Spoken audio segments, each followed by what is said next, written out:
I've got me a new paint from the Redline shop. And what do you do when you get a new paint color? You do a casting. Don't go away.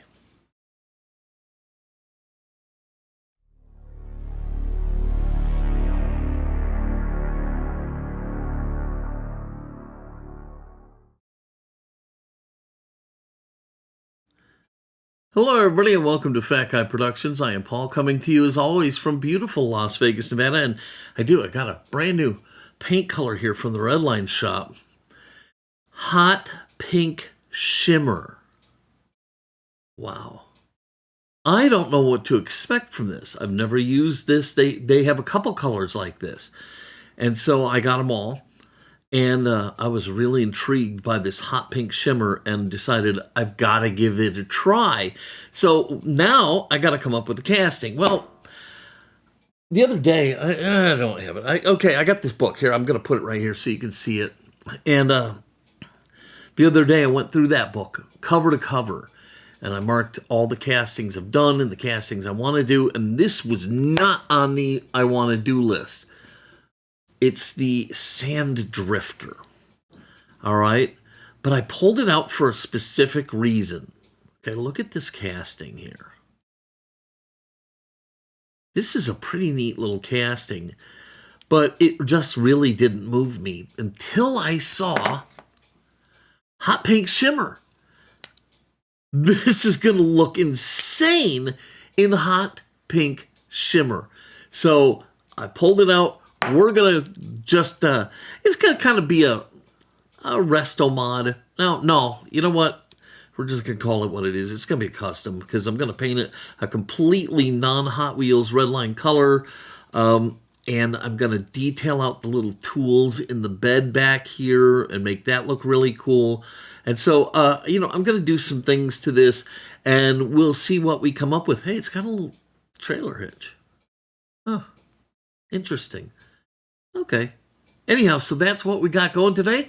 Let's get to work. All right, so to begin, we're going to go ahead and get the Sand Drifter apart. And to do that, because it's got that little sticky-outy windshield thingy, I'm going to use my little jig that my friend Eddie sent to me. This thing comes in handy so often, either just as a way to prop a casting up, or, as you see, it's got a clamp, so if I need to hold it down, I can do that too. So it's always coming in handy for me. So I'll take the casting apart using a shielded drilling, which makes use of Vix Bits. You can find them in my Amazon store. There's also links in the description. If you're not taking your castings apart with Vix Bits, you're missing out on an awful lot. I'm telling you, they're fabulous, and they're not that expensive. Anyhow, we got the heads of the rivets drilled off, and we can take the casting apart, and here we have it. It's been a long time since we found a vampire egg, and I don't know that this is actually a vampire egg. I think it's more of a pube. Either way, it's gross and disgusting, and I need to get rid of it without touching it in any way, shape, or form. That's one of the hazards of this hobby is vampire eggs and pubes. So let's get rid of that. Okay, as you can see, this is a pretty simplistic casting. We've got a base, got the wheels, no problem. And then all we have is a body and one little plastic interior piece, which encompasses both the interior and the rear hatch. There's no glass, there's no other things to it. It's just those simple little things.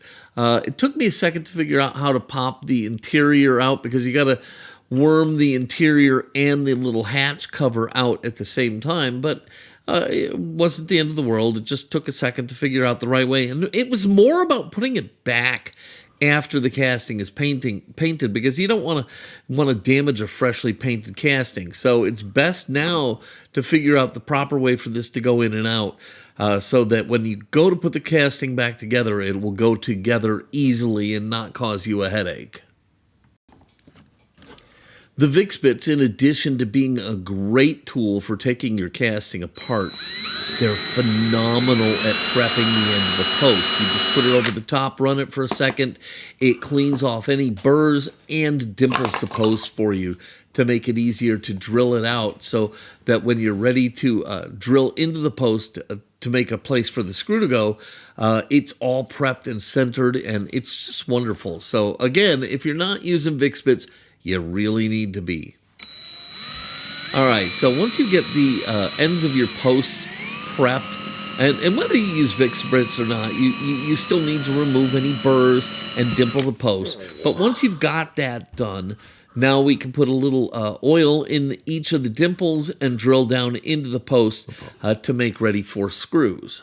Okay, so little faux pas. That's okay. I'll just show it to you. See if you can see this. Can you see right here? I drilled the post right through the bed right there. I'm just going to fill that before I paint this with a little dab of super glue. Let it dry, paint this, and that'll be gone. No problem. Okay, not ideal, not the way you want to do it, okay? Do as I say, not as I do, because I'm an idiot. But, you know, hey, it is what it is. We all make mistakes, right? All right, the little boo-boo notwithstanding, I still need to go ahead and tap out the post. So again, another drop of oil and my little tap handle and tap that I got from Brightvision. And then I'm just going to run this into the post and cut some threads inside of it so it will take the screw and I can put the car back together nicely at the end.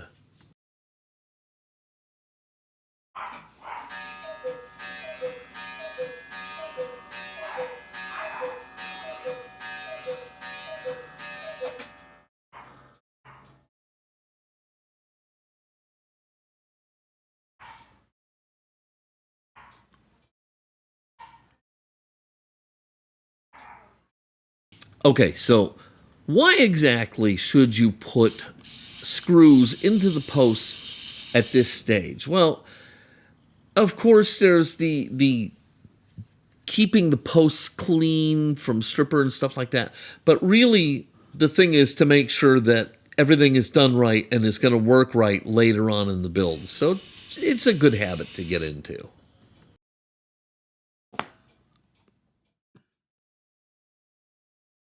All right, now I'm going to make another mistake here, folks. I'm going to bust out the citrus strip and I'm going to dunk the car. Now, lately, what I've been doing, since I don't do goo drops anymore, I just kind of watch, you'll see it.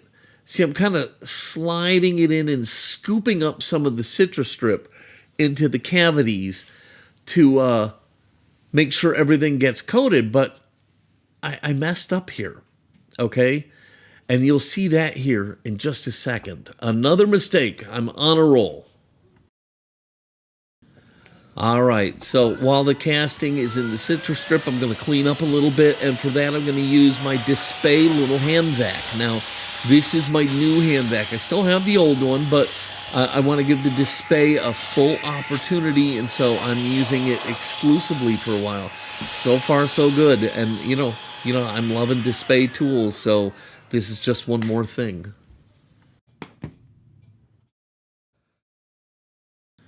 Okay, now this is one of these castings where the wheels are kind of like permanently attached. The axle is permanently attached to the base, and the wheels are on the end of a crimped axle. So really the best way to handle this is just get rid of the wheel and then use the hot swap hubs to put on new wheels. And what I've found, though, is I originally used to just take cutters, like side cutters, and just go ham on this thing and try and cut as much of a weight as possible. But it's risky, okay? You can damage the axle. If you're using a finer pair of cutters like my Tamiya ones here, you can actually break a blade on one of these wheels. So what I've found is best is to strategically nip away the plastic of the wheel until you can get a good angle of attack on the part that goes around the axle. Once you get that, you can cut it and you're in business. But it takes a little longer this way. But it's better in my opinion, and it's longer but easier, if that makes any sense. So this is what I do now. I take my old set of Tamiya cutters and I just nip away and nibble and nibble and nibble and nibble until the wheel comes off. All right, so with the wheels off, I can go ahead and give this a once-over. So I'm going to hit it up with the brass bristle brush. Going into this, I know this isn't going to be enough, but it unifies everything and gives me a real sense of what's going on here so I can make decisions going forward. So, and it's just a good habit to get into. So I always hit my castings up with the brass bristle brush. Now I'm going to take my little Scotch-Brite looking wheel for my rotary tool. I'm going to chuck that up, and I'm going to go ahead and give this base a real good cleanup using that. And I'm finding that's really making a difference in the shine that I'm getting. So I do that, and then once I've done the entire thing, now I can turn to the Flitz. So I swap out the wheels to a buffing wheel, and I break out my tube of Flitz, and I will take this in little segments. And it's going to be important that I do a really good job here, because some of these parts are very prominent in this casting, and I want them to shine like a new penny. So I'm going to take my time. I'm going to do a lot of polishing and make sure that everything looks like chrome. All right, so after the rotary tool and the buffing head and the Flitz, I'm going to just take a microfiber towel and just polish this thing up to the highest quality shine. It's going to look amazing. And the nice thing about the microfiber towels is I start with the hairier side, so it gets in all the little nooks and crannies, and then I finish it up with the finer side, and it really makes a difference.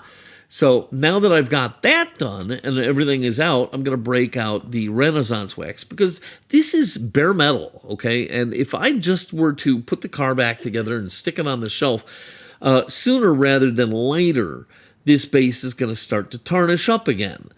Now, Renaissance wax isn't going to keep it from tarnishing forever, but it sure is going to slow the process down. So I always do this on any of the bare metal parts that aren't going to get a finish. All you got to do is get a little on your finger, smear it all over the thing, dig it in, man, get it into the deep spots. And if you need help, get a little toothbrush and kind of worm it in to all the nooks and crannies. Make sure you get every part of this. And then once done, you just let it dry for a second and buff it off with that microfiber towel. It's still going to be shiny. It's still going to be beautiful, but it's also protected.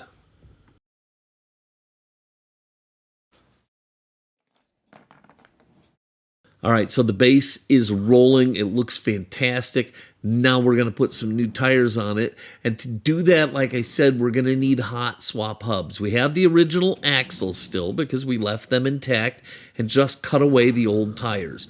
So now we're going to take a pair of needle nose pliers, get a good hold on one of these hot swap hubs, and worm it onto the axle, snap it on there, and we'll do that on all four sides. Now, I'm probably being stupid and making this hard on myself. I didn't want to finger up the whole base after all that work, polish it, and it's a little harder to do it this way while you're holding it in a towel. I should have just grabbed it, held it, and done it, and then I could just shine it back up again.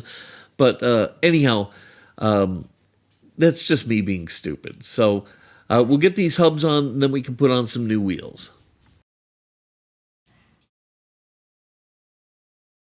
Now, I did briefly think about putting black walls on this, and the reason for that is I just thought it would look good. I thought it might look good.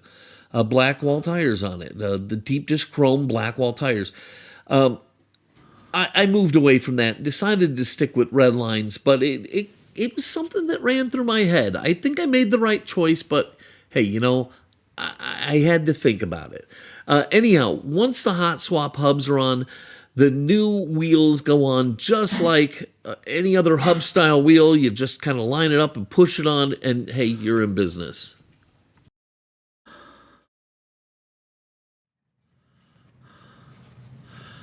So what happened here is because I put it upside down, the stripper never made it up in there. So then I had to take it and dunk it back in there. And I don't know if I've done it long enough. We'll see if it comes out with the brass bristle brush, but lesson learned, right? I might have to go back to the stripper.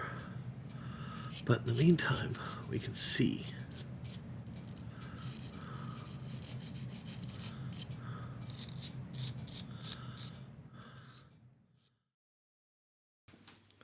Okay, so the second trip through the stripper was enough. I was able to get all the paint off of it, and I could bring the casting over here to the paint booth to put this amazing pink paint on this casting. And to do that, I'm going to use one of these Galeri airbrushes that they sent me. I believe this is the 98D, and it's going to be a fun experiment. This is, I'm getting to know these Galeri airbrushes. They're affordable and yet high quality. I suggest you check them out. Yes, they did send me these, okay? So keep that in mind. But I think for the price point, these are pretty amazing, okay? Will they take the place in my life of my Harder Steenbeck? No, okay? I'm not going to say that. But these are going to be nice, serviceable, everyday airbrushes, and they're really working out really nicely for me. So when you see this paint job, you'll know it came out of a Galeri airbrush, and I think it's actually Gallery. Okay, so there, Gallery.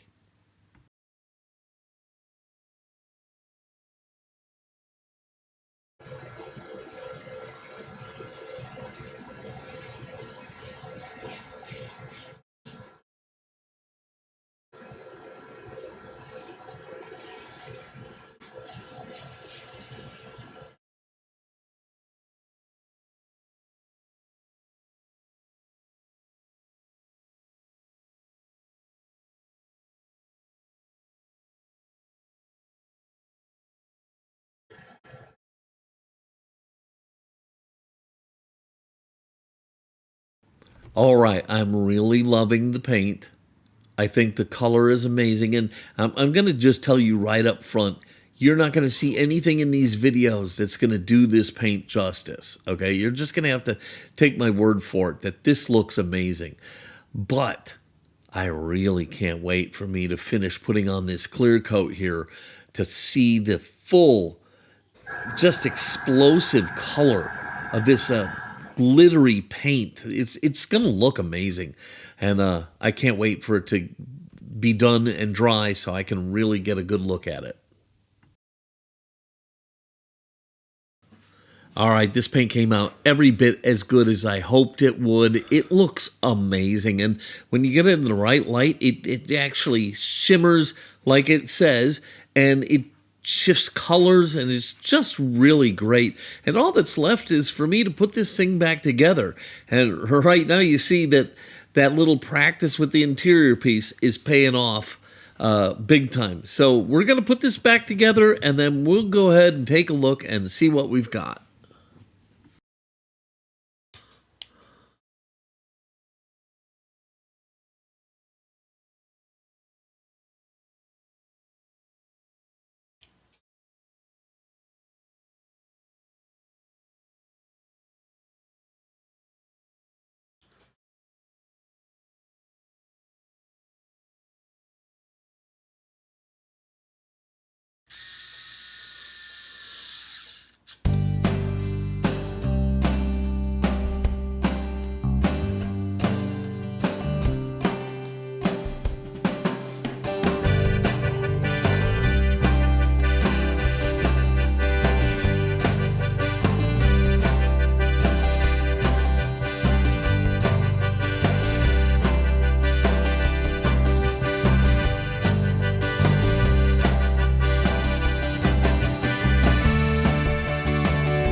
right, well, here it is. My sand drifter. And man, I'll tell you what, I just love the color. It really looks amazing. So happy with this. Listen, quick tip. If you're going to use one of these paints that's kind of metallic or sparkly, it's almost imperative that you use a clear coat because the paint will come out looking really great, but to really make it pop, the clear coat brings out that sparkle, okay? So you really do need to clear coat these, and if you do, this is what you're going to get, and it's amazing, and this is going to look great in my display case. I love the project, I love the paint, and I hope you love the video. If you did, please give it a giant thumbs up, click subscribe, and don't forget to click the notification bell so you never miss one of my videos. As always, if you have any questions or comments, leave them down below. I'd love to hear from you, especially if you've used any of these new paints from the Redline shop. All right, that's going to do it. I hope the rest of your day is amazing and fun and exciting. And until next time, this is Paul from Fat Guy Productions saying, be good.